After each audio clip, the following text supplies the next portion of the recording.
Hello दोस्तों, स्वागत है आप सभी का हमारे YouTube channel free online teaching one में। तो स्टूडेंट, आज के इस वीडियो में हम लर्निंग आउटकम्स पर आधारित लर्निंग गैप सामग्री कक्षा 7 विषय विज्ञान का अध्याय 1 से लेकर अध्याय 10 तक का कंप्लीट सॉल्यूशन देखने वाले हैं।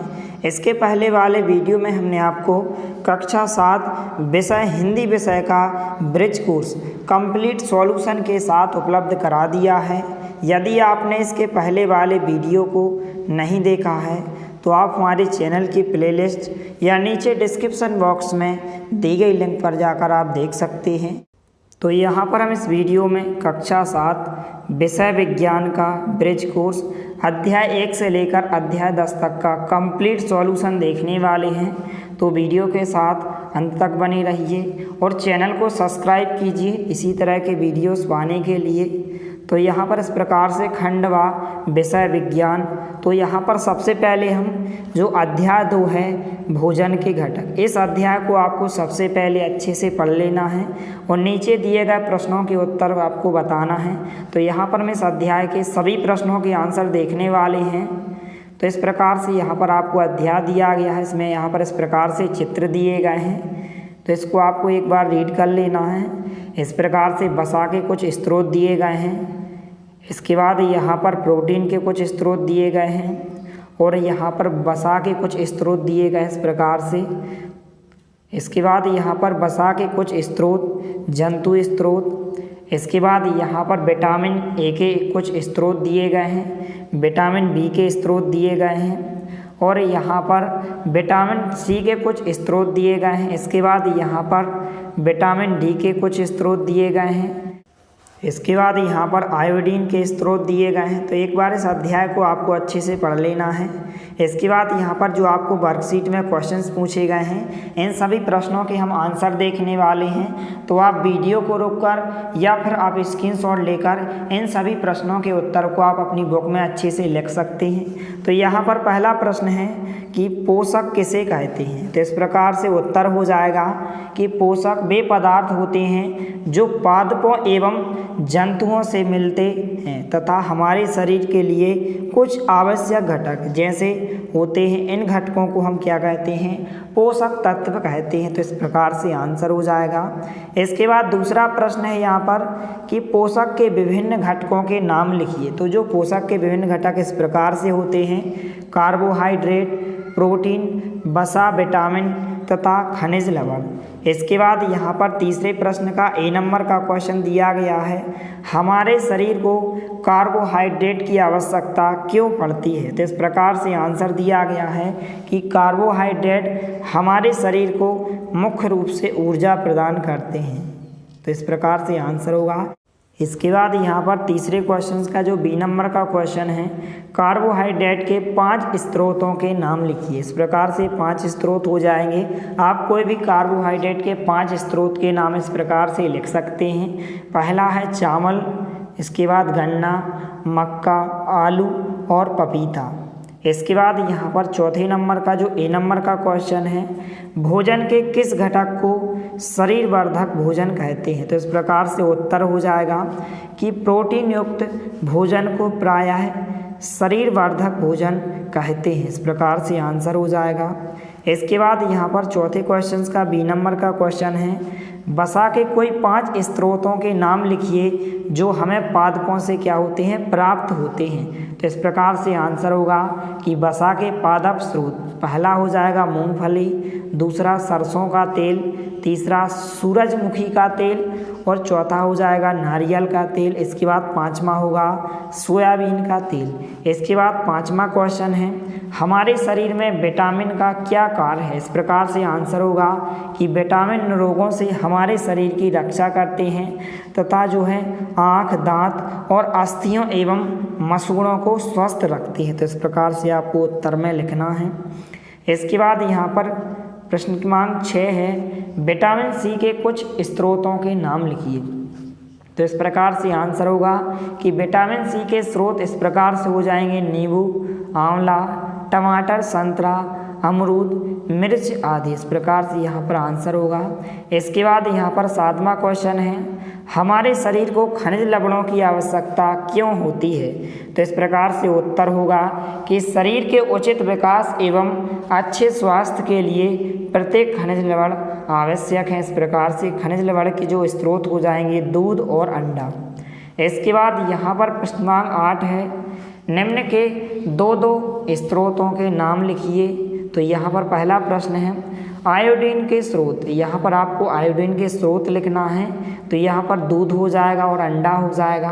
दूसरा प्रश्न इस प्रकार से है फास्फोरस के स्रोत लिखना है, तो यहाँ पर दूध, केला और मिर्च हो जाएगा। इसके बाद तीसरे क्वेश्चन में पूछा गया है लोहे के स्रोत लिखिए। तो यहाँ पर लोहे के स्रोत क्या हो जाएंगे? पालक, अदरक और मछली। इसके बाद कैल्शियम के स्रोत जो हो जाएगा दूध और अंडा। इसके बाद प्रश्नांक 9 है, हमारे शरीर में रुक्षांश का क्या कार्य है? तो इस प्रकार से आंसर होगा कि जो है रुक्षांश बिना पचे भोजन को बाहर निकालने में हमारे शरीर की सहायता करता है। इस प्रकार से उत्तर हो जाएगा। इसके बाद यहाँ पर प्रश्नांक 10 है, जल हमारे शरीर के लिए क्यों आवश्यक है? तो इस प्रकार से आंसर होगा कि जल भोजन में उपस्थित पोषकों के अवशोषित करने में हमारे शरीर की सहायता करता है। यह कुछ अवशिष्ट पदार्थों जैसे कि मूत्र एवं पसीने को शरीर से बाहर निकालने में सहायता करता है। इस प्रकार से उत्तर हो जाएगा। इसके बाद यहाँ पर हम वर्कशीट नंबर 2 इस वर्कशीट के आंसर देखने वाले हैं। तो पहला प्रश्न है संतुलित आहार किसे कहते हैं? तो इस प्रकार से आंसर दिया गया है, इसको आप अच्छे से नोट कर लें। यहाँ पर इस प्रकार से आंसर दिया गया है कि संतुलित आहार हमारे शरीर की वृद्धि और अच्छे स्वास्थ्य को बनाए रखने के लिए हमारे आहार में सभी पोषक तत्व उचित मात्रा में होने चाहिए जिनकी हमारे शरीर को आवश्यकता है। कोई भी पोषक तत्व ना आवश्यकता से अधिक हो और ना ही कम।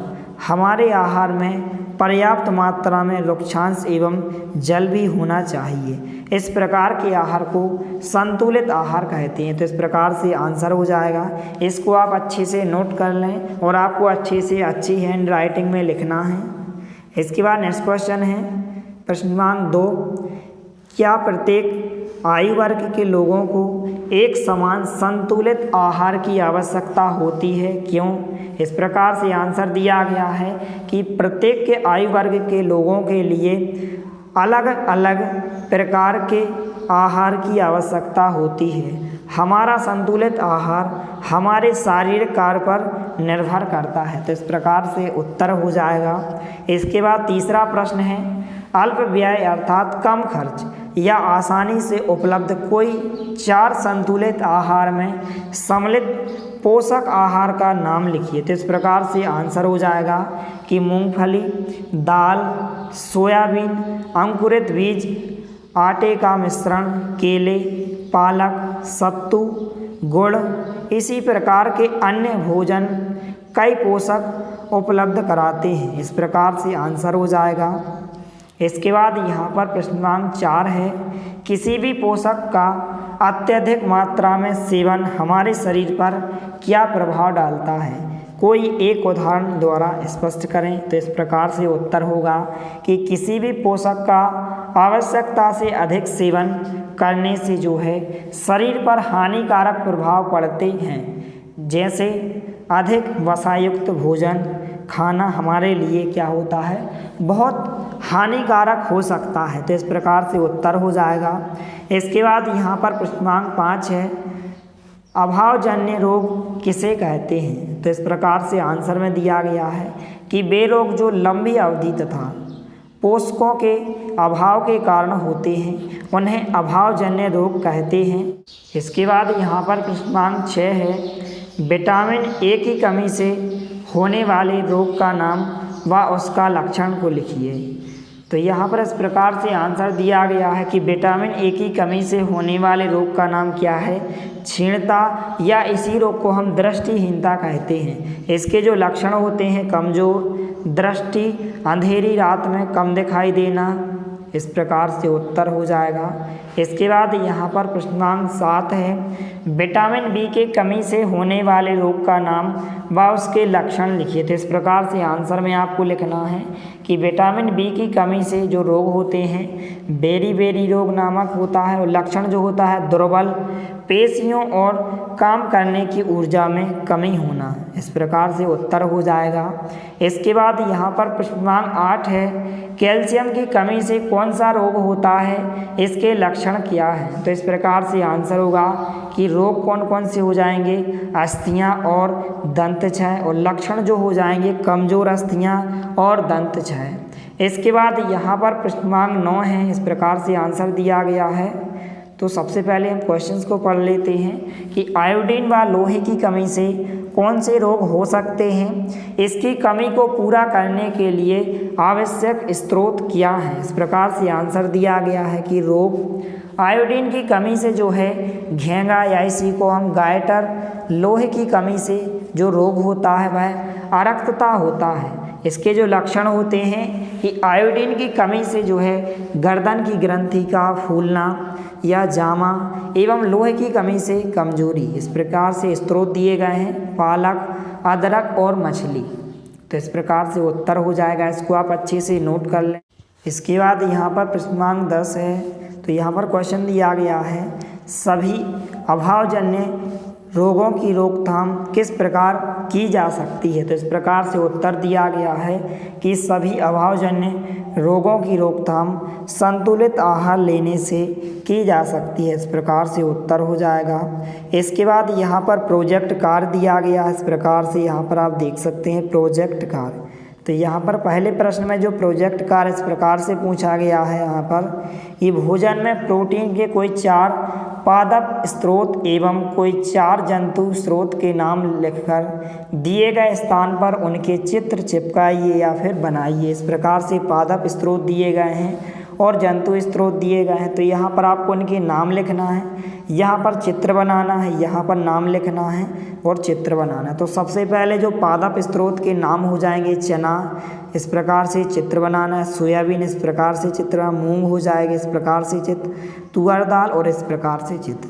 इसके बाद जंतु स्रोत जो हो जाएंगे नाम हो जाएंगे मांस, इस प्रकार से चित्र बनाना है, मछली इस प्रकार से चित्र बनाना है, जो अंडा है इस प्रकार से चित्र बनाना है, दूध इस प्रकार से और मक्खन इस प्रकार से। तो इस तालिका को आपको अच्छे से इस प्रकार से भर लेना है। तो यहाँ पर पहले क्वेश्चन का आंसर हो जाएगा।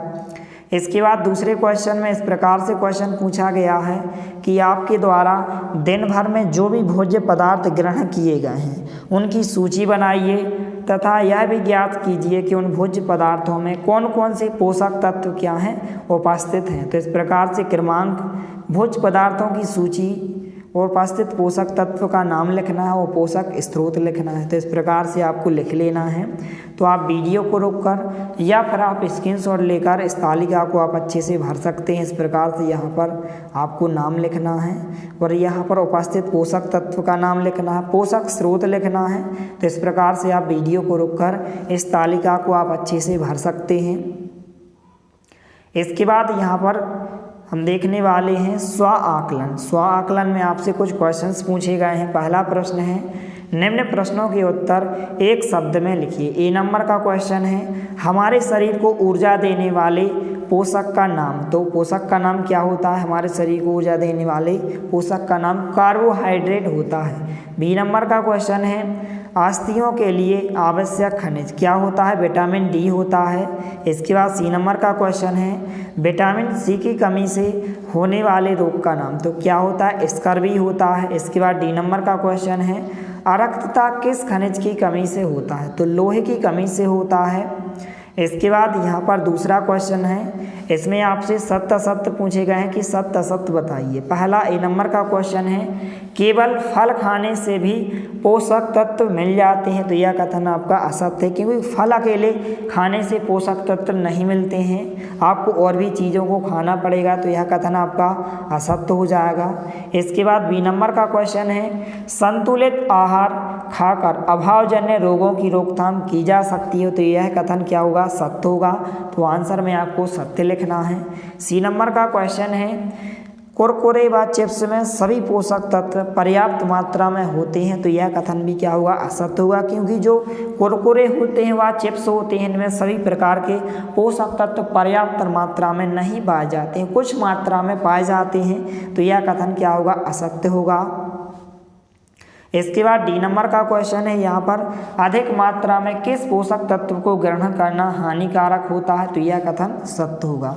इसके बाद तीसरे क्वेश्चन में यहाँ पर इस प्रकार से सही जोड़ियाँ पूछी गई हैं कि सही जोड़ियाँ बनाइए। इस प्रकार से क्वेश्चन पूछा गया है, यहाँ पर रोग का नाम और किस पोषक तत्व की कमी से होता है, इस प्रकार से आपको सही जोड़ियाँ बनाना है। तो जो सबसे पहले दिया गया है बेरी बेरी, यह विटामिन B1 की कमी से होता है। इसके बाद रिकेट्स दिया गया है, तो यह विटामिन D की कमी से होता है। जो स्कर्वी नामक रोग होता है यह विटामिन C की कमी से होता है। और जो अस्थियाँ और दंत है यह क्या होता है, कैल्शियम की कमी से होता है। तो इस प्रकार से आप सही जोड़ियाँ को मिला सकते हैं। इसके बाद प्रश्नांक 4 में इस प्रकार से सही विकल्प पूछे गए हैं। यहाँ पर क्वेश्चन दिया गया है, सही विकल्प का चयन कीजिए। तो यहाँ पर पहला क्वेश्चन है, ए नंबर का क्वेश्चन, विटामिन के पादप स्रोत हैं। तो इस प्रकार से आपको 4 विकल्प दिए गए हैं। इसका जो राइट आंसर होगा कि विटामिन के पादप स्रोत क्या होता है, नींबू होता है। तो यहाँ पर तीसरा क्वेश्चन आंसर हो जाएगा। इसके बाद बी नंबर का क्वेश्चन दिया गया है, आयोडीन की कमी के कारण होने वाले रोग हैं। तो यहाँ पर इस प्रकार से 4 ऑप्शन दिए गए हैं। इसका जो राइट आंसर होगा कि जो आयोडीन की कमी से होने वाला रोग क्या होता है, घेंगा रोग होता है। तो दूसरे नंबर का ऑप्शन इसका उत्तर हो जाएगा। इसके बाद सी नंबर का क्वेश्चन है, कार्बोहाइड्रेट निम्न में से किस में पाया जाता है। तो किस में पाया जाता है, आलू में पाया जाता है। तो पहले नंबर का ऑप्शन इसका राइट आंसर होगा। इसके बाद डी नंबर का क्वेश्चन है, वह विटामिन जो हमारी अच्छी दृष्टि के लिए आवश्यक है। तो विटामिन ए है जो अच्छी दृष्टि के लिए आवश्यक होता है। तो पहले नंबर का ऑप्शन इसका उत्तर हो जाएगा। इसके बाद हम अध्याय 4 वस्तुओं के समूह बनाना, इस अध्याय के सभी प्रश्नों के आंसर देखने वाले हैं। तो सबसे पहले आपको इस अध्याय को अच्छे से पढ़ लेना है। तो यहाँ पर हम जो वर्कशीट में क्वेश्चंस दिए गए हैं इन क्वेश्चंस के आंसर देखने वाले हैं। तो वीडियो के साथ अंत तक बने रहिए और वीडियो को ज़्यादा से ज़्यादा अपने दोस्तों के साथ शेयर कीजिए ताकि सभी को इसका सॉल्यूशन मिल सके। इसके बाद यहाँ पर वर्कशीट फर्स्ट, इसके हम आंसर देखने वाले हैं। तो यहाँ पर पहला प्रश्न है, कागज़ से बनाई जा सकने वाली 5 वस्तुओं के नाम लिखिए। तो आप कोई भी 5 वस्तुओं के नाम लिख सकते हैं जो कागज़ से बनाई जाती हैं। जैसे यहाँ पर गुलदस्ते, खिलौने, यहाँ पर बर्थडे कागज़ पट्टी, या फिर गमला, या दफ्ती, या थैली, या इस प्रकार से कॉपी। तो इस प्रकार से आप कोई भी 5 वस्तुओं के नाम आप लिख सकते हैं। इस प्रकार से उत्तर हो जाएगा। इसके बाद दूसरा क्वेश्चन है यहाँ पर कि निम्न तालिका को पूर्ण कीजिए। यहाँ पर आपको वस्तुएं दी गई हैं और यहाँ पर आपको पदार्थ जिनसे ये वस्तुएं बनी हैं इनके यहाँ पर नाम लिखना है। तो जो प्लेट, जो थाली होती है वह धातु से बनाई जाती है। जो पेन होता है वह प्लास्टिक का बनाया जाता है और जो डस्टर होता है लकड़ी या प्लास्टिक का बनाया जाता है। और जो कॉपी होती है वह कागज़ की बनाई जाती है। इसके बाद स्कूल यूनिफॉर्म जो होता है धागा या कपड़े के द्वारा बनाया जाता है। और जो कुर्सियाँ होती हैं लकड़ी और प्लास्टिक के द्वारा बनाई जाती हैं। तो इस प्रकार से आप इस तालिका को अच्छे से भर सकते हैं। इसके बाद यहाँ पर तीसरा क्वेश्चन है, पदार्थों के गुणों के आधार पर वस्तुएं कितने प्रकार के समूहों में बांटी जा सकती हैं, गुणों के नाम लिखिए। इस प्रकार से यहाँ पर उत्तर होगा कि पदार्थों के गुणों के आधार पर वस्तुएं जो हैं 2 प्रकार के समूहों में बांटी जा सकती हैं। गुणों के नाम इस प्रकार से दिए गए, समानताओं तथा विभिन्नताओं के आधार पर समूहों में बांटा जा सकता है। तो इस प्रकार से उत्तर हो जाएगा।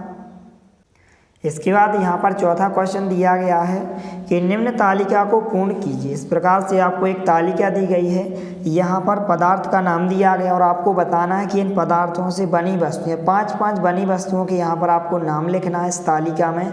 तो इस प्रकार से आप लिख सकते हैं। जैसे पहले नंबर पर जो पदार्थ का नाम दिया गया है लकड़ी दी गई है, तो यहाँ पर इन पदार्थों से बनी वस्तुएं 5 बनी वस्तुओं के नाम लिखना है। जैसे कुर्सी, मेज, बैलगाड़ी, पहिए और पलंग। इसके बाद दूसरा दिया गया है पदार्थ कागज़। तो कागज़ के द्वारा हम कोई भी इस प्रकार से 5 वस्तुओं के नाम आपको लिखना है, कॉपी, दफ्ती, बर्थडे कागज़ पट्टी, खिलौने और थैली। इसके बाद यहाँ पर जो तीसरा पदार्थ दिया गया है इस प्रकार से प्लास्टिक दिया गया है। तो यहाँ पर इस प्रकार से आप कोई भी 5 वस्तुओं के नाम लिख सकते हैं। बोतल, पेन, पन्नी की थैली, गमला, प्लेट। इसके बाद चौथा पदार्थ है चमड़ा। तो इस प्रकार से आप बनी वस्तुओं के नाम लिख सकते हैं। बेल्ट, स्वेटर, ढोलक, कवर सीट, खिलौने, जूता, बॉल या टेनिस। इस प्रकार से आप लिख सकते हैं। इसके बाद 5वीं जो वस्तु दी गई इस प्रकार से पदार्थ का नाम दिया गया है रुई। इससे यहाँ पर आप रजाई, तकिया, खिलौने, पट्टी और बत्ती अर्थात दीपक इस प्रकार से आप बना सकते हैं। इसके बाद प्रश्नांक 5 है यहाँ पर कि नीचे कुछ वस्तुएं तथा पदार्थों के नाम दिए गए हैं जैसे जल, टेनिस बॉल, संतरा, बेल्ट, चीनी पेन, चश्मे की डंडी और जूता। तो यहाँ पर आपको बताना है कि इनको इस प्रकार समूहित कीजिए। पहला क्वेश्चन है खाद्य तथा अखाद्य पदार्थ। तो यहाँ पर चीनी खाद्य पदार्थ हो जाएगा, अखाद्य पदार्थ यहाँ पर जल हो जाएगा। इसके बाद यहाँ पर दूसरा क्वेश्चन है प्लास्टिक की वस्तुएं। तो पेन यहाँ पर खाद्य पदार्थ हो जाएगा और अखाद्य पदार्थ चश्मे की डंडी हो जाएगा। इसी प्रकार से तीसरे में चमड़े की वस्तुएं तो बेल्ट हो जाएगा खाद्य पदार्थ और टेनिस बॉल और जूता अखाद्य पदार्थ हो जाएगा। इसके बाद यहाँ पर हम वर्कशीट नंबर 2 इस वर्कशीट के सभी प्रश्नों के आंसर देखने वाले हैं। तो पहला क्वेश्चन है निम्नलिखित में से चमकदार पदार्थों का चयन कीजिए। इस प्रकार से कांच की प्याली, प्लास्टिक का खिलौना, स्टील का चम्मच, सूती कमीज और सोने की बाली। तो इस प्रकार से आंसर होगा। इनमें से आपको जो चमकदार पदार्थ है इनका आपको चयन करना है। तो स्टील का चम्मच और सोने की बाली।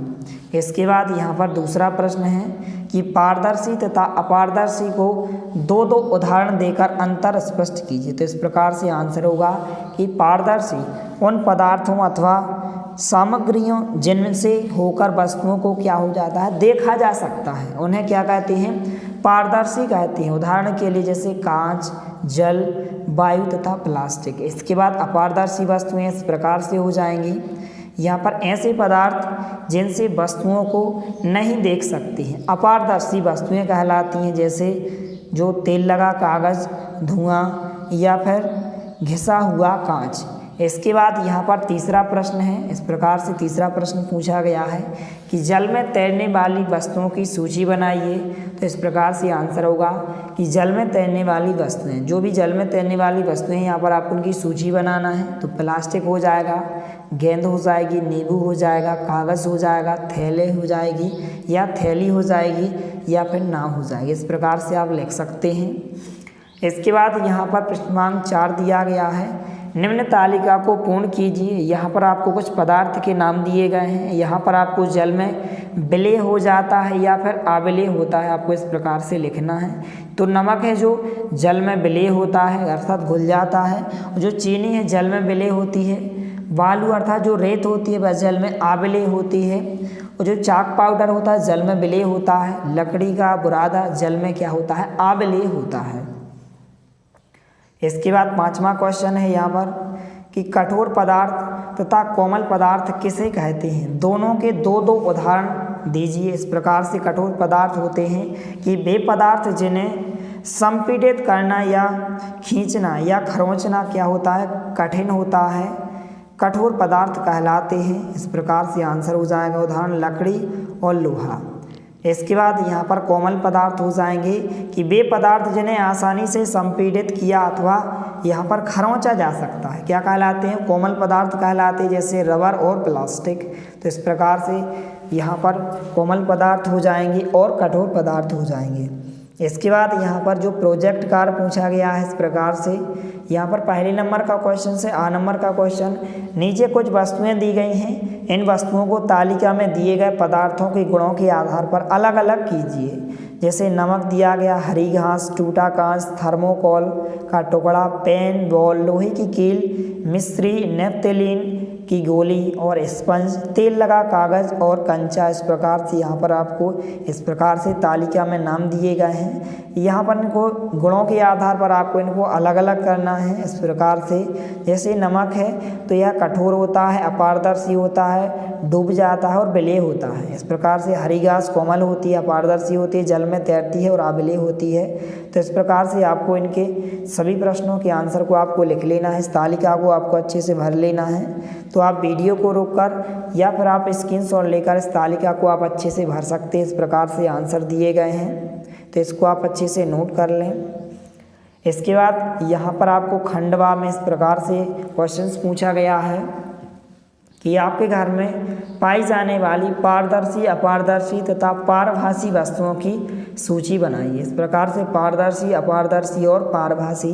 तो कांच का गिलास पारदर्शी होता है, अपारदर्शी थाली होती है और जो बोतल होती है वह पारभासी होती है। कांच यहाँ पर पारदर्शी हो जाएगा, पारदर्शी कुर्सी हो जाएगी और पारभासी यहाँ पर पन्नी थैली हो जाएगी। तो इस प्रकार से इस तालिका को भी आपको अच्छे से भर लेना है। इसके बाद यहाँ पर क्वेश्चंस पूछे गए हैं, स्व आकलन पर आधारित कुछ क्वेश्चंस पूछे गए हैं। तो इस प्रश्नों के हम आंसर देखने वाले हैं। पहला प्रश्न है, सही विकल्प का चयन कीजिए। पहला क्वेश्चन है, निम्नलिखित में से चमकदार पदार्थ है। तो यहाँ पर जो सोना होता है वह चमकदार पदार्थ होता है। सी नंबर का विकल्प इसका उत्तर हो जाएगा। इसके बाद यहाँ पर दूसरा क्वेश्चन है, कौन सा पदार्थ जल में पूर्णतः विलेय है। तो जो चीनी होता है वह जल में पूर्णतः विलेय हो जाती है। तो यहाँ पर डी नंबर का ऑप्शन इसका उत्तर हो जाएगा। इसके बाद तीसरा क्वेश्चन है कि निम्नलिखित में से पारभासी है। तो जो तेल लगा कागज होता है वह पारभासी होता है। बी नंबर का ऑप्शन इसका राइट आंसर होगा। तो इस प्रकार से आप लिख सकते हैं। इसके बाद चौथा क्वेश्चन है, गिलास बनाने के लिए आप निम्न में से किस पदार्थ का चयन करेंगे। तो यहाँ पर आंसर क्या हो जाएगा, स्टील हो जाएगा। तो इस प्रकार से इसका जो राइट आंसर होगा सी नंबर का विकल्प इसका उत्तर हो जाएगा। इसके बाद यहाँ पर प्रश्नांक 2 है, सत्य असत्य लिखिए। पहला प्रश्न है, पत्थर पारदर्शी होता है जबकि कांच अपारदर्शी होता है। तो यह कथन क्या होगा, सत्य हो जाएगा। दूसरा प्रश्न है, चीनी जो है जल में विलेय होती है, बिल्कुल कथन सत्य हो जाएगा। तो यहाँ पर आंसर में आपको क्या लिखना है, सत्य लिखना है। तीसरा क्वेश्चन है, लकड़ी जो है पारदर्शी पदार्थ, यह कथन क्या हो जाएगा, असत्य हो जाएगा। इसके बाद चौथा प्रश्न है कि बालू जल में मिश्रित है। तो यह कथन भी क्या हो जाएगा, असत्य हो जाएगा। इसके बाद यहाँ पर तीसरा क्वेश्चन है कि निम्नलिखित समूह में मेल न खाने वाला ज्ञात कीजिए। जो यहाँ पर इनमें से मेल नहीं खाता है, यहाँ पर इस प्रकार से आपको लिखना है। तो देखो, चीनी, नमक और शहद तो एक ही है, लेकिन रेत इनसे मेल नहीं खाता। तो यहाँ पर आंसर में रेत आ जाएगा। इसके बाद कांच आ जाएगा, यहाँ पर इसमें बच्चा आ जाएगा, इसमें नाव आ जाएगा। तो इस प्रकार से आप लिख सकते हैं। इसके बाद यहाँ पर चौथा क्वेश्चन है, एक शब्द में उत्तर दीजिए। पहला प्रश्न है, पदार्थ जिनसे होकर वस्तुओं को देखा जा सकता है कहलाते हैं। तो क्या कहलाते हैं, पारदर्शी पदार्थ कहलाते हैं।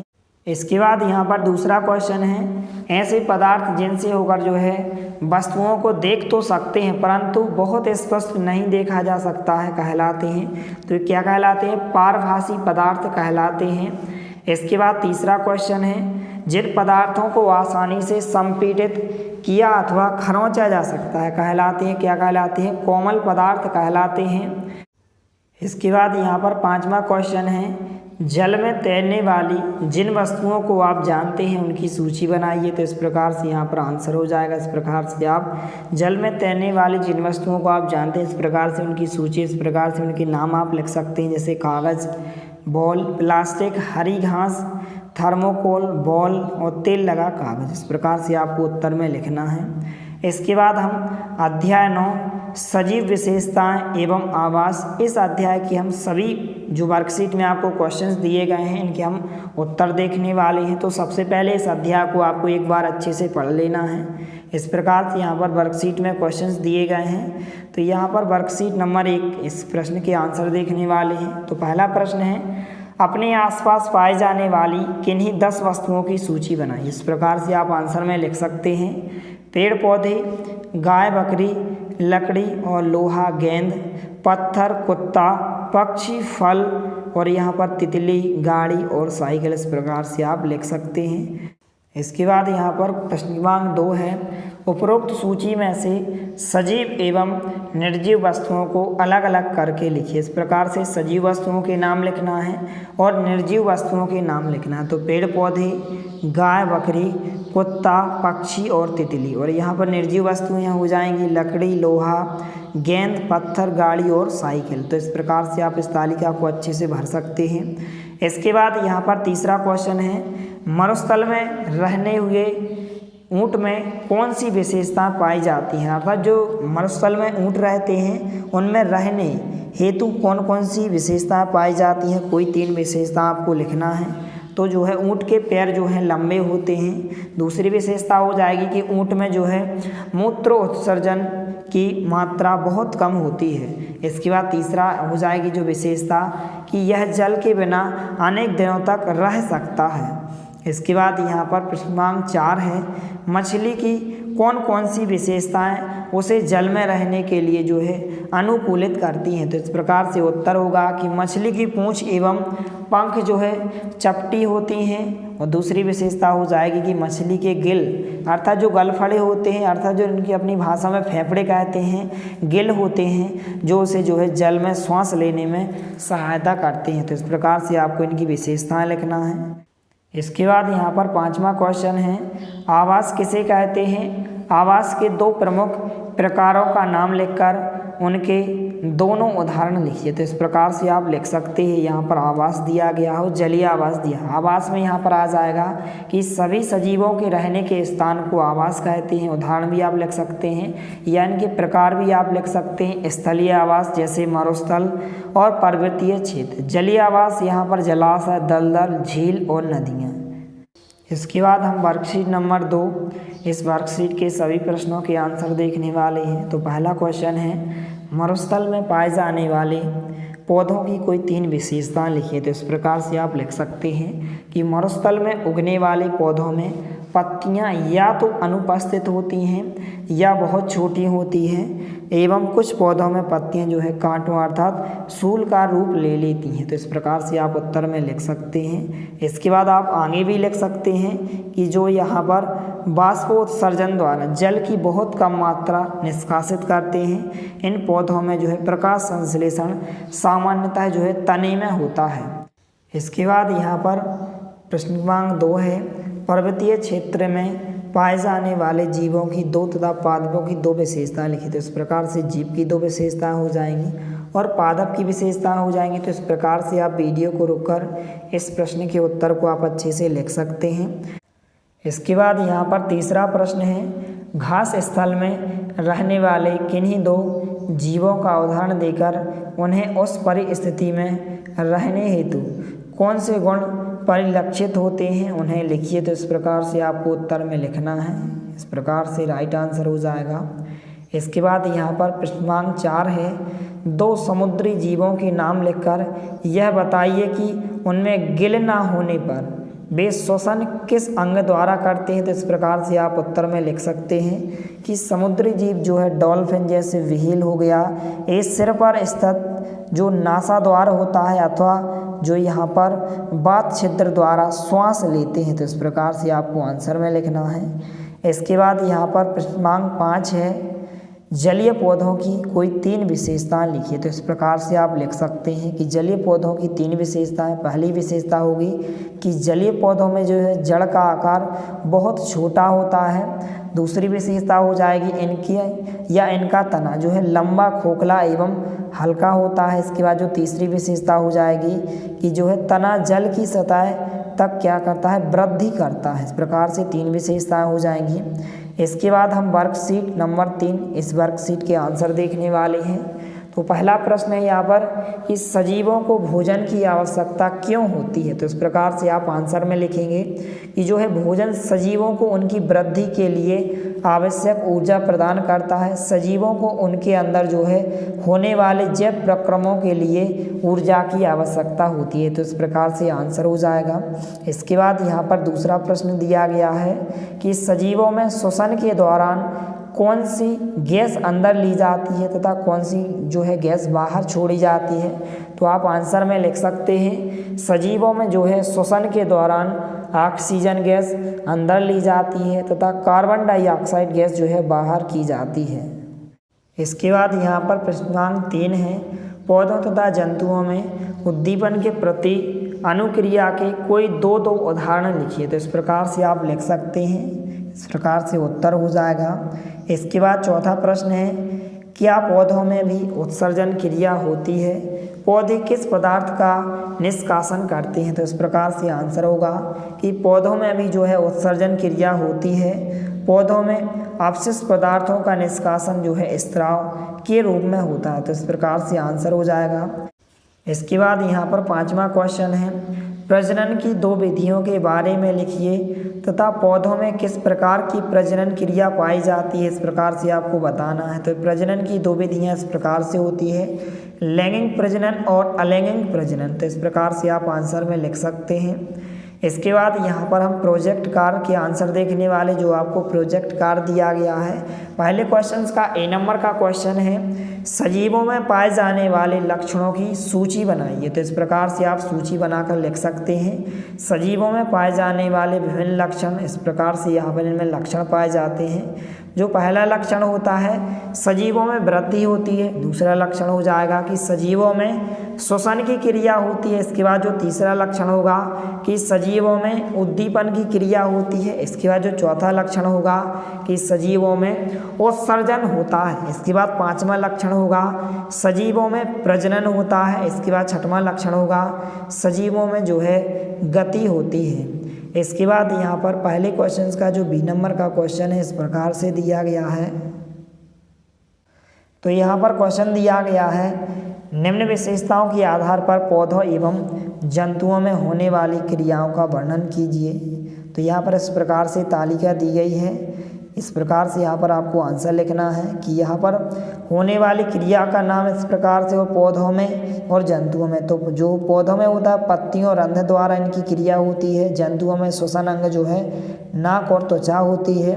इसके बाद दूसरा उद्दीपन के प्रति अनुक्रिया। तो यहाँ पर इस प्रकार से आप इस तालिका को अच्छे से भर सकते हैं।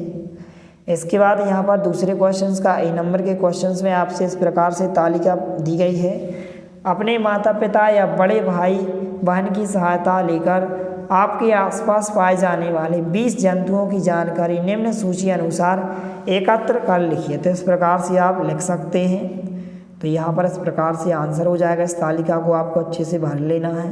तो आप वीडियो को रोककर या फिर आप स्क्रीनशॉट लेकर इस तालिका को आप अच्छे से भर सकते हैं। इसके बाद जो तालिका आगे की तालिका दी गई इस प्रकार से दी गई है कि यहाँ पर आपको पेड़ पौधे का नाम लिखना है। पौधों का आकार बड़ा, मध्यम, छोटा, इस प्रकार से लिखना है। पौधों की आपको प्रकृति बताना है कि कांटेदार होगी कि सामान्य होगी। पौधों का उपयोग होगा इस प्रकार से। इसके बाद पौधों के उपयोगी भाग आपको बताना है कि जड़ होता है, तना होता है, फूल, फल या पत्ती होती है। तो इस प्रकार से आप लिख सकते हैं। इस तालिका को भी आपको अच्छे से भर लेना है। इस प्रकार से आंसर हो जाएगा।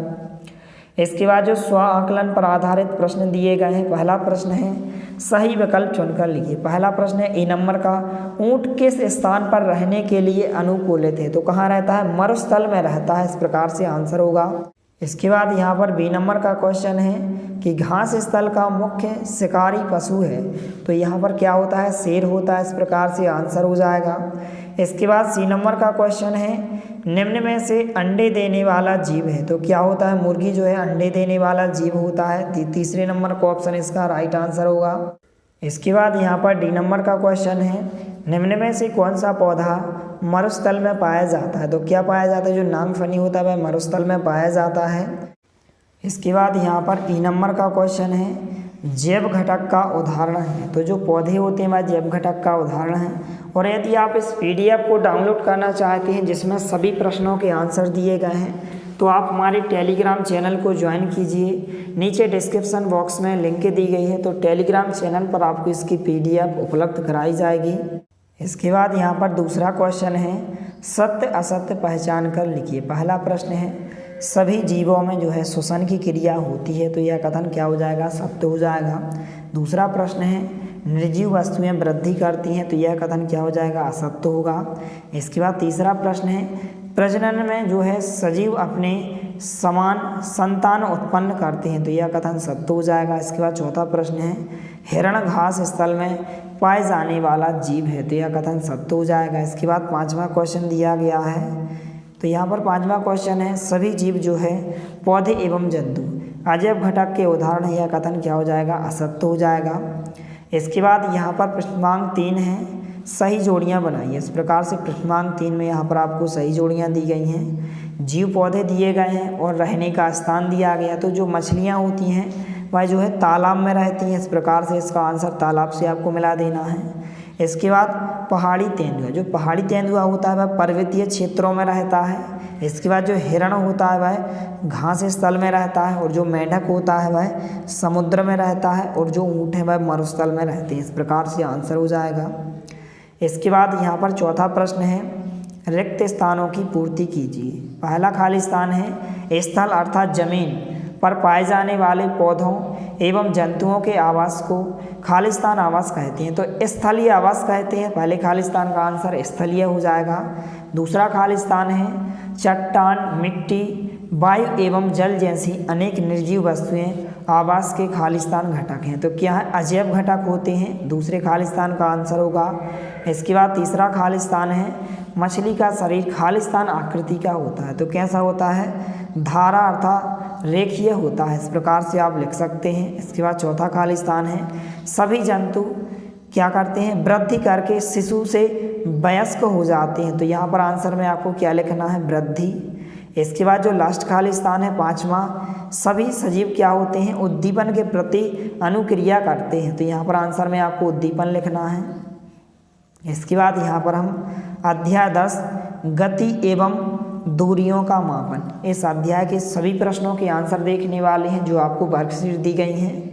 तो वीडियो के साथ अंत तक बने रहिए। तो सबसे पहले इस अध्याय को आपको अच्छे से पढ़ लेना है।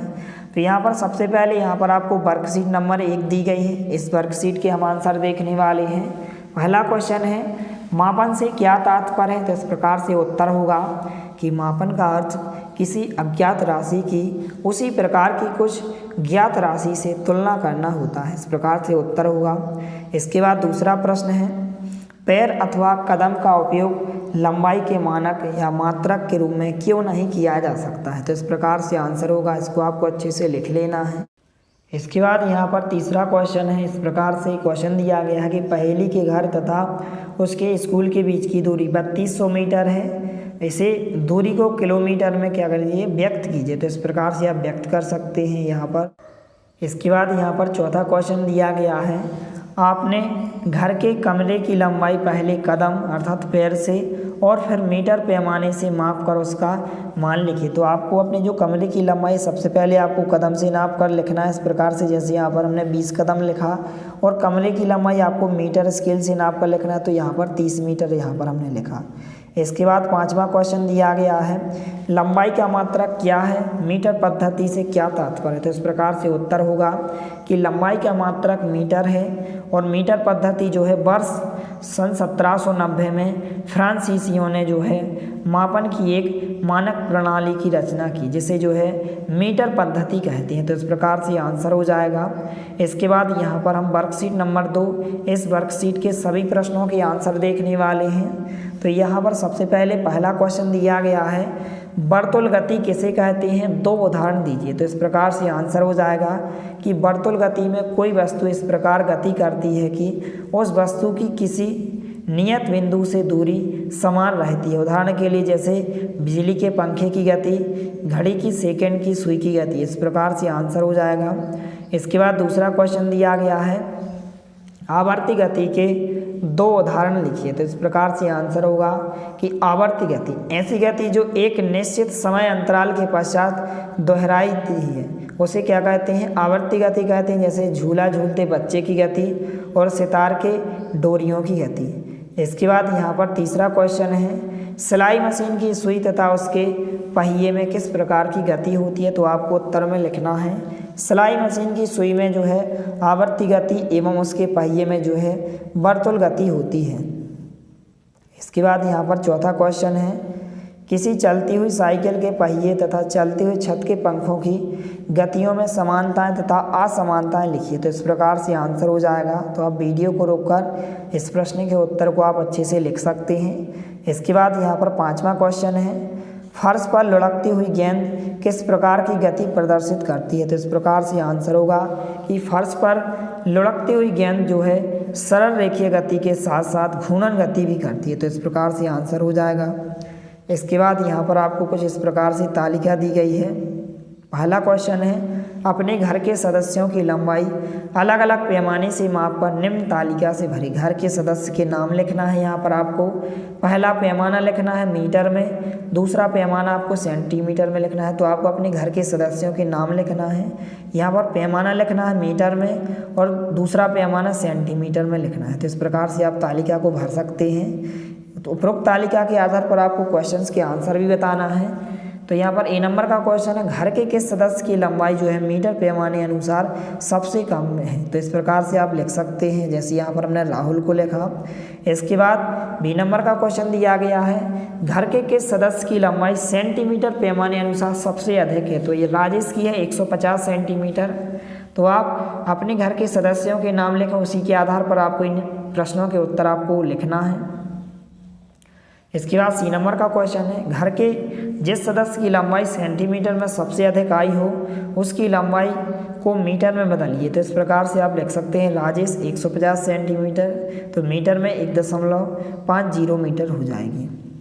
इसके बाद डी नंबर का क्वेश्चन है, 1 मीटर में कितने सेंटीमीटर होते हैं। तो 1 मीटर में 100 सेंटीमीटर होते हैं, अर्थात 1 मीटर बराबर 100 सेंटीमीटर। इसके बाद दूसरे क्वेश्चन का जो पहले नंबर का क्वेश्चन है, आ नंबर का क्वेश्चन, आप अपने आसपास कई प्रकार की वस्तुओं को देखते हैं। इन सभी वस्तुओं की सूची बनाने इनमें से कौन सी वस्तु विराम है तथा कौन सी वस्तु गतिशील है विभाजित कीजिए। तो इस प्रकार से आप लिख सकते हैं। तो इस तालिका को आपको अच्छे से भर लेना है और यहाँ पर इस प्रकार से आपको टिक भी लगा लेना है। इसके बाद बा नंबर का क्वेश्चन है, उपरोक्त तालिका में जो गतिशील वस्तुएँ हैं उनमें किस प्रकार की गति हो रही है, गति के नाम लिखिए। तो इस प्रकार से गतिशील वस्तु और होने वाली गति का प्रकार, इस प्रकार से आपको नाम लिखना है। तो आप लिख सकते हैं। इसके बाद यहाँ पर आपको कुछ सही विकल्प दिए गए हैं। पहला क्वेश्चन है, सही विकल्प का चयन कीजिए। पहला क्वेश्चन है, लंबी दूरियों को मापने के लिए आप किस मात्रक का चयन करेंगे। यहाँ पर आपको 4 विकल्प दिए गए हैं। इसका जो आंसर होगा बी नंबर का ऑप्शन इसका राइट आंसर होगा। दूसरा क्वेश्चन है, 1 मीटर में कितने सेंटीमीटर होते हैं। तो 1 मीटर में 100 सेंटीमीटर होते हैं। सी नंबर का विकल्प इसका राइट आंसर होगा। इसके बाद तीसरा क्वेश्चन है, झूला झूलते बच्चे की गति होती है। तो क्या होती है, आवर्ती गति होती है। इस प्रकार से आंसर होगा। इसके बाद चौथा क्वेश्चन है, लंबाई का एसआई मात्रक है। तो लंबाई का एसआई मात्रक क्या होता है, मीटर होता है। ए नंबर का ऑप्शन इसका उत्तर हो जाएगा। इसके बाद यहाँ पर दूसरा क्वेश्चन दिया गया है कि निम्नलिखित को लंबाई के बढ़ते परिमाणों में व्यवस्थित कीजिए। तो इस प्रकार से आप लिख सकते हैं। सबसे पहले 1 मिलीमीटर आ जाएगा, फिर 1 सेंटीमीटर, फिर 1 मीटर और 1 किलोमीटर। इसके बाद यहाँ पर जो तीसरा क्वेश्चन दिया गया है, इस प्रकार से दिया गया है कि आपकी कक्षा की लंबाई तथा चौड़ाई को जो है मीटर में माप कर लिखिए। तो कक्षा की लंबाई आपकी जिस कक्षा की लंबाई जितनी है आप इस प्रकार से नाप कर लिख सकते हैं। जैसे यहाँ पर हमने 3 मीटर लिखा और चौड़ाई को हमने 8 मीटर लिखा। इसके बाद जो चौथा क्वेश्चन दिया गया है, पृथ्वी के परितः चंद्रमा द्वारा गति करना किस प्रकार की गति का उदाहरण है। तो यहाँ पर वर्तुल गति का उदाहरण है। इसके बाद यहाँ पर 5वां क्वेश्चन दिया गया है, ऐसे तो उदाहरण दीजिए जिसमें जो है गति करती हुई वस्तु एक से अधिक प्रकार की गति प्रदर्शित करती है। गतियों की आप नाम भी आपको लिखना है। तो इस प्रकार से आप लिख सकते हैं, फर्श पर लुढ़कती हुई गेंद जो है सरल रेखीय गति के साथ साथ घूर्णन गति भी करती है। दूसरा इस प्रकार से होगा कि सिलाई मशीन में सुई की गति आवृत्ति गति एवं पहिया वर्तुल गति करता है। तो इस प्रकार से आपको आंसर में लिखना है।